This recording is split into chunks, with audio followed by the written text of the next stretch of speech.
Meu nome é Luiz Manuel Sarmiento Machado. Eu tenho 28 anos.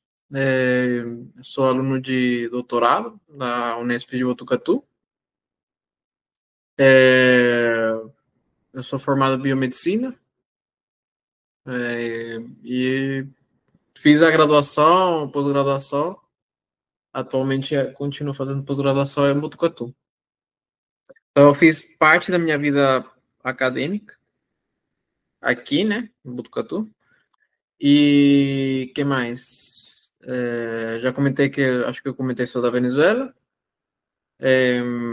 Moro com meus pais. E eu tenho uma irmã mais nova que ela mora em Araraquara fazendo Unesp também, fazendo formatos.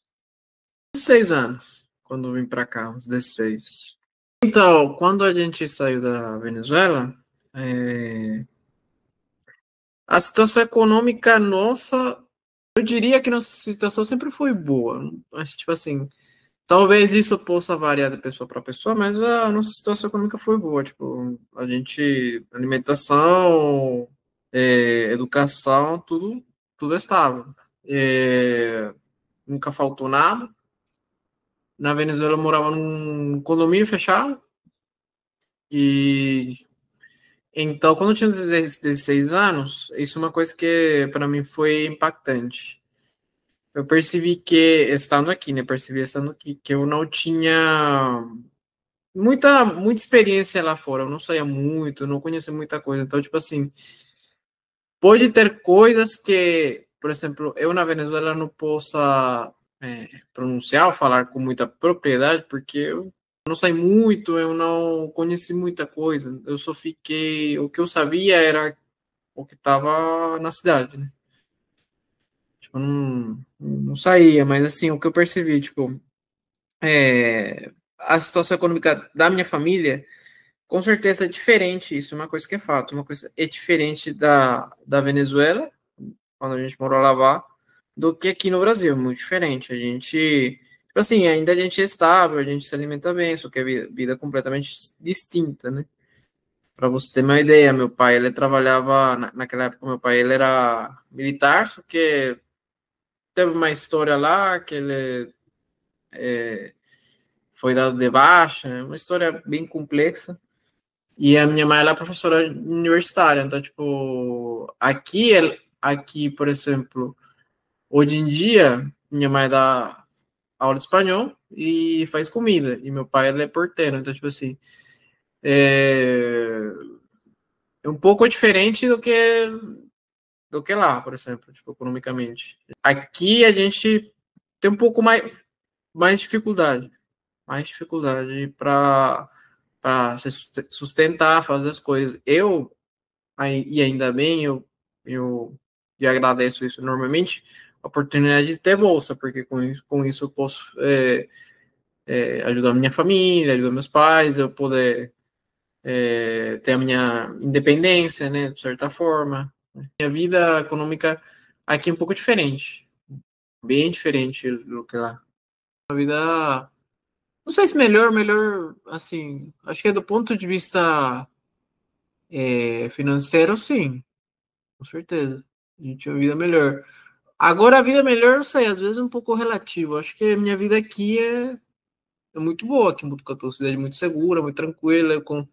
Eu conheci bastante coisa, então acho que sim, mas em questão econômica, sim, a gente tinha mais facilidade lá. Sim, a gente foi direto de Botucatu. A gente não morou em outra cidade a não ser Botucatu, sempre foi Botucatu. A razão disso foi porque a minha mãe ela decidiu fazer doutorado. E ela tinha várias opções, ela é veterinária de formação, então, tipo, ela queria, tinha a opção de fazer no Chile, tinha a opção de fazer no Brasil, mas ela preferiu o Brasil por ter essa questão de desafio, então minha mãe naquela época queria se desafiar, conhecer uma língua nova, essa é uma das razões pelas quais a gente veio para cá.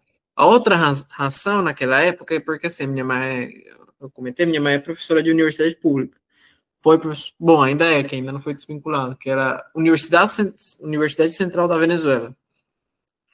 e é universidade pública. Então, nas universidades públicas tem essa questão das greves, né? Então, tipo, naquela época em específico, nesse intermédio de 2012, 2013, nessa mudança, tinha manifestações muito fortes lá, muito intensas dos estudantis. Então, tipo, minha mãe sempre participava, sempre protegia os alunos e tudo mais. E então tinha essa ameaça, em algum momento teve a ameaça de morte. Então, tipo assim, minha mãe, ela se sentiu preocupada. Além disso, tem a questão do meu pai também, tem a questão político-militar, que na Venezuela tem uma, e ainda hoje, o poder militar foi corrompido. Foi corrompido porque quando o Chávez chegou ao poder, naquela época ele era militar. Então, tipo assim, uma coisa que é um forte engano, né? Um grande engano é você deixar que militares assumam o poder, porque militar ele não tem capacidade, não é que não tem capacidade, é que contra da sua criação, porque militar ele foi criado para tomar decisões, para é, criar decisões que são rápidas, são pragmáticas, não precisa de muita diálogo. No caso político, ele precisa dialogar, ele precisa da diplomacia. Militar tem essa questão, militar não tem diplomacia. E tem também isso da questão da corrupção. Quando ele chegou ao poder, muitas pessoas que eram chegadas a ele chegavam assim, a poderes, a títulos de maneira muito rápida. Então, as pessoas que estavam contrárias a ele simplesmente foram dar de baixo. Então, isso foi o que aconteceu. Então, tinha essa questão, que talvez meu pai, ele também estava ameaçado de morte. Então, tipo assim, toda essa decisão, né, foi influenciada pelo contexto político, com certeza. O que acontece com o chavismo? O chavismo, assim como nos países da América Latina, a gente sempre dá um nome, né? Por exemplo, na Argentina teve o peronismo, assim como no Peru, o fujimorismo. Então, tipo assim, esses fenômenos que a gente dá de nomes e tudo mais, isso tem muito a ver com uma cultura nossa da América Latina. Não sei se no Brasil teve isso, acredito que tivesse, mas não tão forte. Mas era mais forte no sul do Brasil, isso sim, porque eu acho que, porque estudei um pouco, li alguns livros, que acontece que é o que chama de caudilismo. É assim, o caudilismo é um fenômeno que acontece assim, são pessoas que são principalmente acontecia nos anos 1800, principalmente no século XIX. Eram pessoas que não tinham muita preparação acadêmica, nem militar, só que eram pessoas que eram muito aguerridas, eram pessoas que eram muito arriscadas. Eu não posso dizer que seriam bárbaras, acho que não são tão bárbaras, mas chega um ponto que eram pessoas que eram carismáticas, um pouco até violentas na sua forma de ser, e as pessoas que estavam e chamavam esse público, então eram pessoas que eles eram, muitas vezes eles participavam em conflitos militares naquela época, então tipo eles até chegavam a assumir cargos políticos muito importantes, chegaram a ser presidentes, tudo mais. É isso que aconteceu em muitos países da América Latina. Tipo, essas pessoas assumindo de muito baixo, assumindo esses cargos em pouco tempo e sendo queridos pelo público. Isso é um paralelo que a gente faz com muitos líderes políticos da América Latina, como no caso do Chaves. O caso Chaves é a mesma coisa. Eu não diria exatamente como mas tinha características de um caudilho, uma pessoa que chega ao poder, assume o poder saindo de tão baixo, uma pessoa que era carismática, uma pessoa que tinha uma personalidade forte. Então, isso o público amava. E o chavismo, o que acontece com o chavismo? O chavismo, ele era uma maneira... Porque o que aconteceu na Venezuela? O que acontecia na Venezuela? Na Venezuela, tinha dois partidos políticos que eles eram dicotomizados. Tipo, eles eram enfrentados por muito tempo. que eram partidos políticos que eram de esquerda, assim como a maioria dos partidos políticos na América Latina. Nunca existiu um partido político autodeclarado de direita, a maioria era de esquerda ou centro-esquerda. No caso da Venezuela era assim, tinha um partido que era COPEI, que era cristão, tinha uma influência cristã, e tinha a Ação Democrática, que era tipo meio que um central esquerdo. E eles ficavam, era um pouco mais conservador, então eles ficavam discutindo, ficava nessa, um representante assumia, outro representante assumia, até que chegou Chávez. Então, e antes disso tinha vários conflitos, crises econômicas que aconteciam na Venezuela, e o povo estava como que já cansado, como que queria uma alternativa nova. Então, Chávez era meio que o cara que ia assumir, que ele ia supostamente mudar tudo isso. Tanto que quando Chávez foi entrevistado, numa das primeiras entrevistas, ele falou que ele não era um cara de esquerda nem de direita, ele era um cara que era de centro. Então, tipo, ele era um cara que, tipo, ele era uma alternativa, ele mesmo falava, ele era uma alternativa nova. O que acontecia com Chávez? Quando Chávez chegou ao poder, e tinha, tipo, até pessoas que, tipo, estudados, pessoas que eram intelectuais, chegaram até fazer entrevistas com ele, e uma das primeiras coisas que perguntou para o Chávez foi o seguinte, porque o Chávez, já no começo, já queria mudar a Constituição.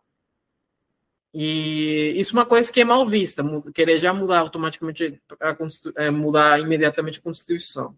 Porque o que acontece? Quase ninguém lê a Constituição. De vez em quando a gente lê a Constituição para ver o que, tipo assim, para a gente não saber os nossos direitos e os nossos deveres. É importante saber isso. Só que tem muita gente que não lê, não sabe que tá ali. Então, tipo, o cara queria mudar com base ao que ele queria.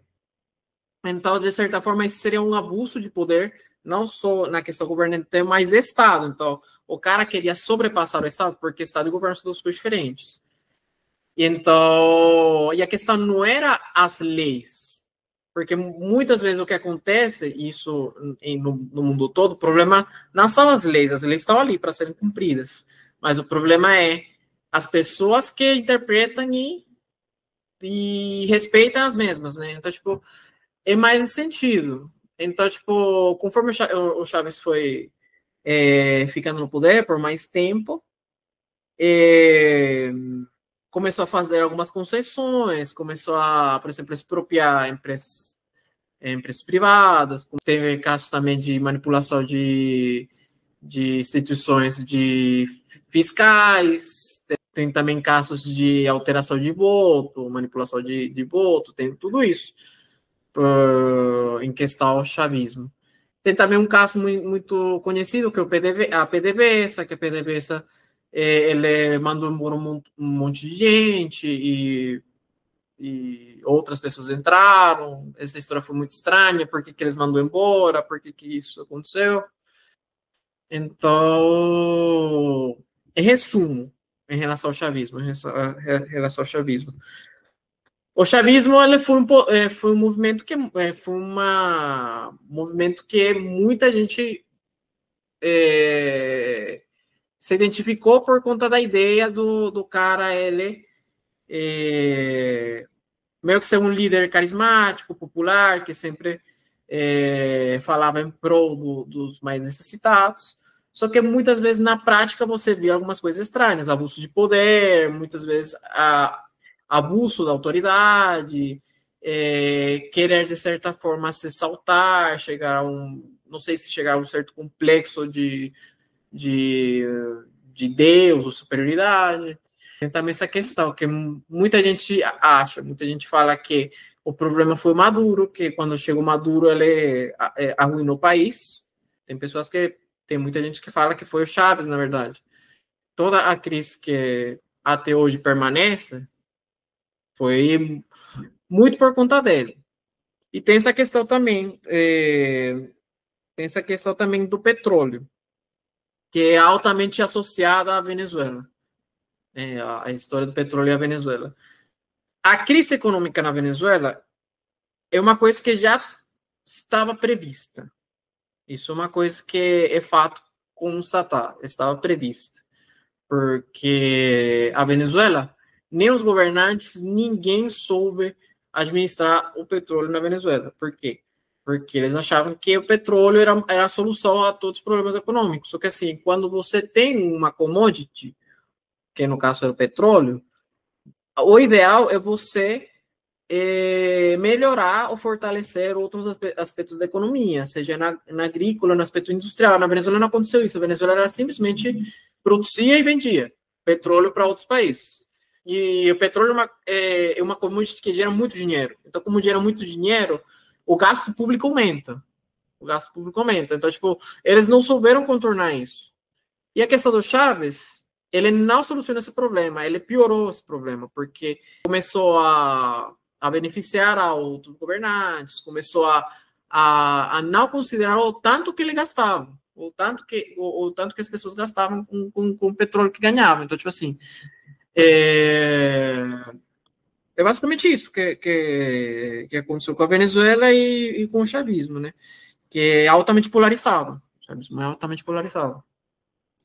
O recado final que eu posso dar é o seguinte, porque o que acontece? O Simão Bolívar faz um tempo, foi uma época, uma pessoa importante na Venezuela, um estratega importante na Venezuela, ele sempre lutou pela união dos países da América Latina, né, pela união, pela unificação de um continente só. Só que isso, infelizmente, por várias tentativas ele não conseguiu, e ele chegou a essa conclusão, que dificilmente essa unificação, infelizmente, não vai se dar. E por que isso não vai se dar? Porque diferenças culturais, cada um tem os nossos regionalismos, tem as nossas formas de pensar, na Argentina, no Chile, isso, infelizmente, não vai acontecer, essa unificação. Só que, ainda assim, a gente tanto o Brasil, tantos países, nós somos irmãos, porque a gente passa por situações muito parecidas, do ponto de vista político. A gente culturalmente tem coisas que a gente, tipo, por exemplo, de gastronomia, tem parecido, por exemplo, a gente come muita coisa à base de farinha de milho, na Colômbia também, a gente come arepa na Colômbia também, no Panamá também. Então, tipo assim, a gente tem as nossas semelhanças, e isso que nos une, e a gente nos faz, tem essa impressão de que a gente se une como se a gente fosse irmão, né? Então, quando você vai para a Argentina, quando você vai para o Brasil, você pode se sentir identificado, porque por conta dessa questão de ser latino-americano, né? Dessa questão dessa irmandade que a gente tem.